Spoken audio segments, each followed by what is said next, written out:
Nako, heto mga kabayan, nakakaiyaka na pangyayari. Revelasyon ni Attorney Midaldea at Delgra. Nakakaiyaka, sinapit ni former PRRD. Grabe kayo. Yan po ang ating alamin dito sa video ito mga kabayan. Pero bago po natin simulan to, palike naman po ng video ito. Malaking tulong po yan. Maraming salamat po. At eto, pasadahan po muna natin ang mga nagte-trending na balita dito po sa social media. At eto nga po ito pong pahayag ni Jose Cler Castro. Sabi niya po dito, hindi po kailangan magkaroon ng panic buying dahil kumpleto naman po at enough pa po ang supply, lalong-lalo na ang ating fuel at ng ating mga basic commodities. Nako, matatawa lang po ang mga Pilipino dito. Talagang hindi po magpapanik buying mga kabayan kasi wala naman po tayong pambili. Oo. Sa hirap po ng panahon natin ngayon, wala pong panic buying. At malamang kayo pong mga nakatanggap ng maleta ay talagang hindi rin po kayo magpapanik buying. Sabing mo nga enough pa ang supply, supply ng pera ninyo. Kaya yung supply ng pera ng karaniwang Pilipino, isang kahig, isang tuka po, Auntie Clara, nako po. Anong panic buying? Walang ganun. Hirap nga ang mga Pilipino makakabili ng ng basic needs, di ba? Sasabihin mo pang mag-panic buying, nako po. Buti sana kung abundant yung ating kwarta. Wala namang pera ang mga Pilipino ngayon kasi ang pera po ngayon ay nandun lang sa mga buhaya. Kaya malamang yung masaya lang ngayon at hindi magpapanik ay yung mga buhaya, mga kababayan. Di ba?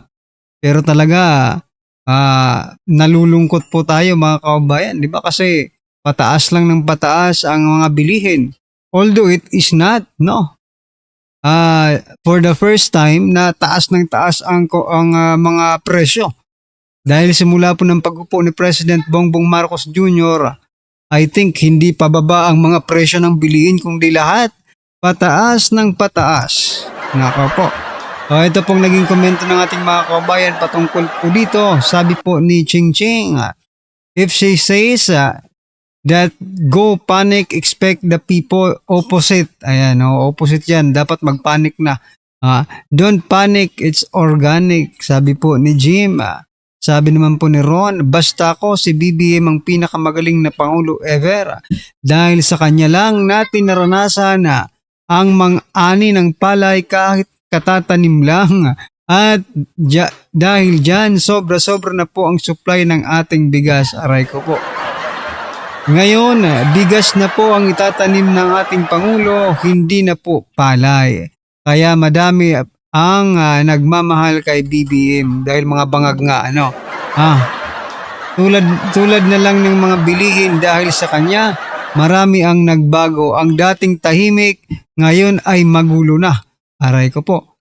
Kaya dapat sabay-sabay po natin siyang yakapin ng mahigpit hanggang mag-violate. Grabe to si Ron Mercado. Ayan sabi po dito ni Carl, di daw magpanik kasi full pa supply nila sa bahay sa kanila. Dahil sa kanila, malaki yung malitang naibigay yata . Anyway, ano po ang inyong masasabi dito mga karibin natin? Just comment down below. At eto, pasadahan po natin itong post mula po sa Batas sa PH. Sabi po dito, galit ang mga tao. Yan Sabi niya ni Vice President Sara Duterte, galit ang mga tao. Isang taon na silang galit. Anniversary kasi. Ngayong araw na ito mga kabayan ng dukot kay former President Duterte. Galit ang mga tao, isang taon na silang galit. Hindi huhupa yung galit hanggang hindi mabalik dito sa Pilipinas si dating Pangulong Duterte. Correct.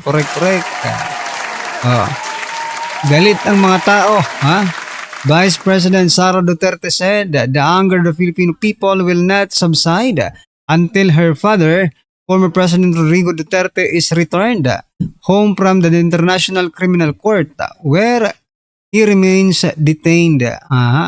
She made the remarks on Wednesday, no, ngayon po yan, March 11, marking exactly 1 year since her father's arrest.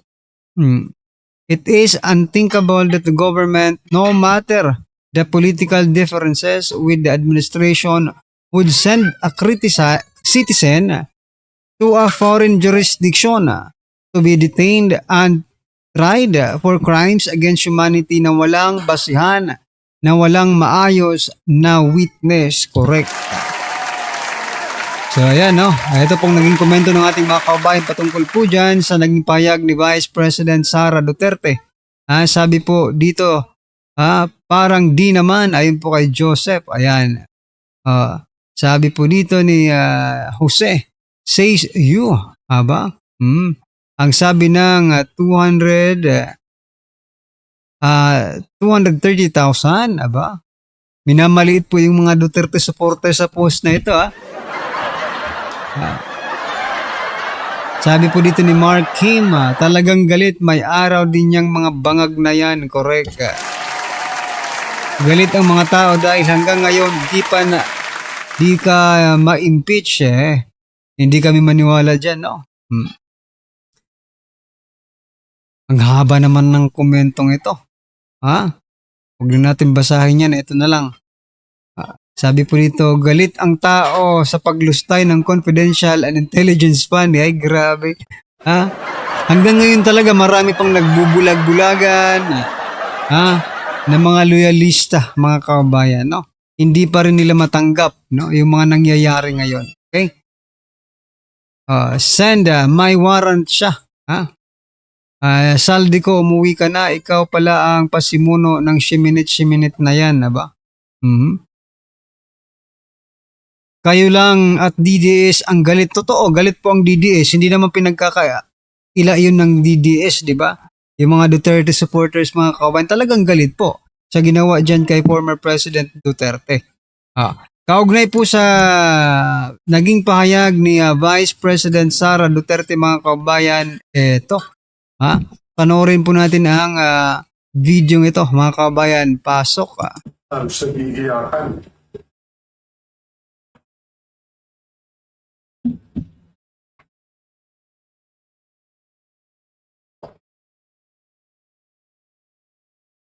Saya cakap kayak gitu aja.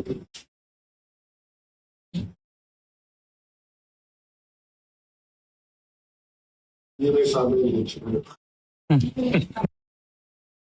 Pinag-question niya yung mga karapatan niya. Satu, basic na ang tanong niya sa nawarang to arrest. Hindi nila makapakita. Siya na rin ang sabi na, sige, ayaw mo maka-istorbo dito sa publiko. Reply pa na alis, sasakyan ko, paano na to, alis na tayo. Malis kami. Okay, that please. Yes, so doon pa lang mismo sa plane, tanong ko po, to the plane, what were the very first words spoken to our president? Hindi ko na masyadong ma-recall because hindi ko mo-phone. Parang may sinasabi sila, we are placing you under arrest, mas bumaran. Yun ang nakikita. Hindi ako nakaharap. Dami ng pasok. Sabi ko, ang nagtanong, my boss, si Mrs. Mendoza, asan yung waran? Walang makipakita na kanya. Kasi hindi naman, asan yung waran? Nandito sa telepono. Bubulihin ka na nga, nasa telepono pa yung panguhuli sa'yo. Kasama mo ang Undersecretary of Justice, Chief State Prosecutor, na at the very least protected also the rights of an accused who incidentally was the former President of the Republic. Konti respeto lang. Di mo ba? Kaya nga, kaya nga po, itong special edition natin na kakihan, we want to walk through itong audience natin yung legal implications, yung context ng usaping legalidad kasi po Pilipino ang involved dito at ang kanyang karapatan sa ilalim ng ating saligang batas. No? Yung nasabi ni Secretary Medjo Dea, under Philippine conditions, at alam niyo po yan, no, ating mga kababayan, paulit-ulit ko pinapaalala sa inyo na kung kayo ay aarestuhin, hanapin ninyo yung warrant of arrest. Bit-bit dapat yung papel na yan. Yun ang hinihinging simpleng bagay nila ni Attorney Medjo Dea, yung Mrs. Lee, etc. Nasaan yung warrant? Pati po si dating presidente, no? Bilang sa abogado ng dating prosecutor. Subalit, yung simpleng request na yun, hindi nga na-produce nitong mga nag-aresto sa kanya. At sa bilang mga abogado, kaming tatlo po, no? Ito po ay hindi katanggap-tanggap. Dahil yun ang hinihingi ng isang akusat. Pwede ba? Yeah, sure. Patungkol doon sa respeto at karapatan ng isang tao which is on the place under the custody of the law. I mentioned about the 3 doctors. Nung nakapasok po ako sa Villamor Air Base, andun na po yung grupo nila ni Mayor Rudy, kasama yung mga kasamahan niya galing sa Hong Kong, at nauna pa yung 3 doktor. And when I got into the room, the doctor was already physically examining the former president. And after a few minutes, the doctor approached me and she said, Attorney, kailangan siya dalhin sa hospital, may medical emergency. So I approached General Torre. Attorney, kailangan siya dalhin sa hospital, may medical emergency.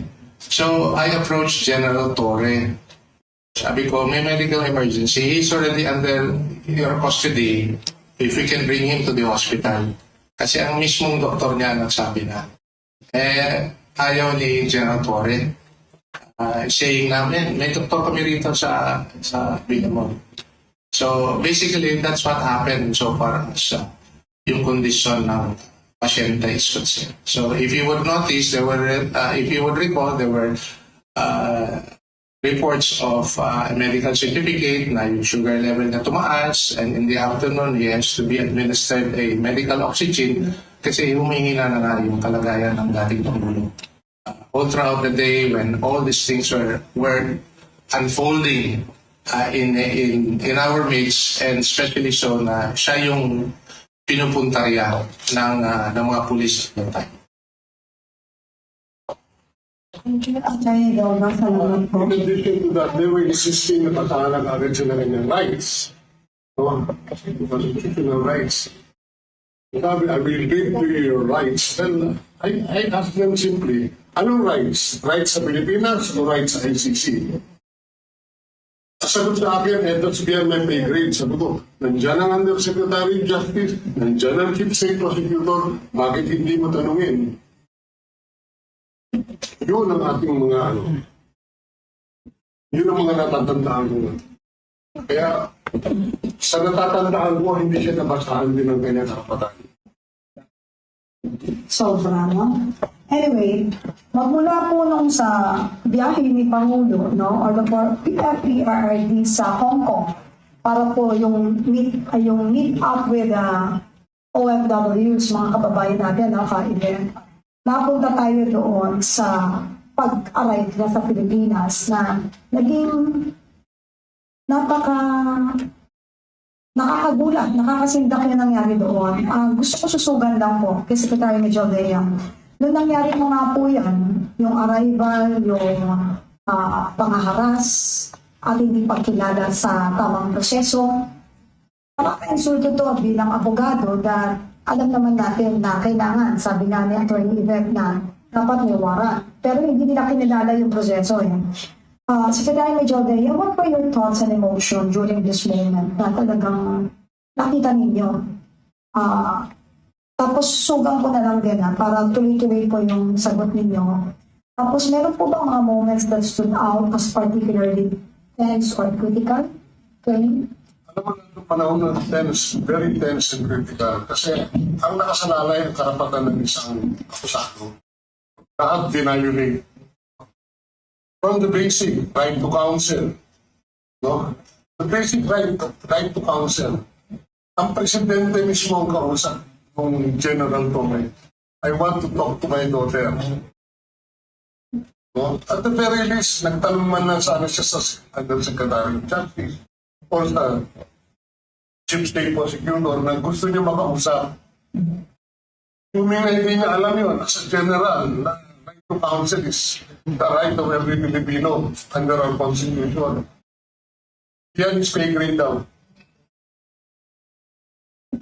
Attorney Delgra? I would like to confirm what the statement of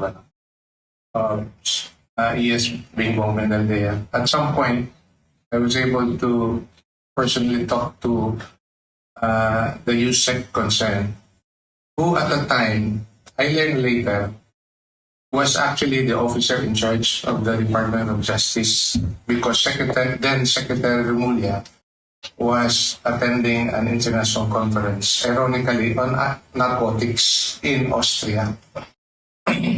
Now, so he was there. I approached him. Sir, can you do something about what John Torre is doing to the former president? He's already violating the rights of the former president. So we are just, the words that he used was monitoring and supervising what the implementation daw of the warrant. Sabi ko, nakikita niyo naman, binaviolate na yung karapatan ng tao. Especially doon sa medical emergency which I insisted earlier that time that I talked to him.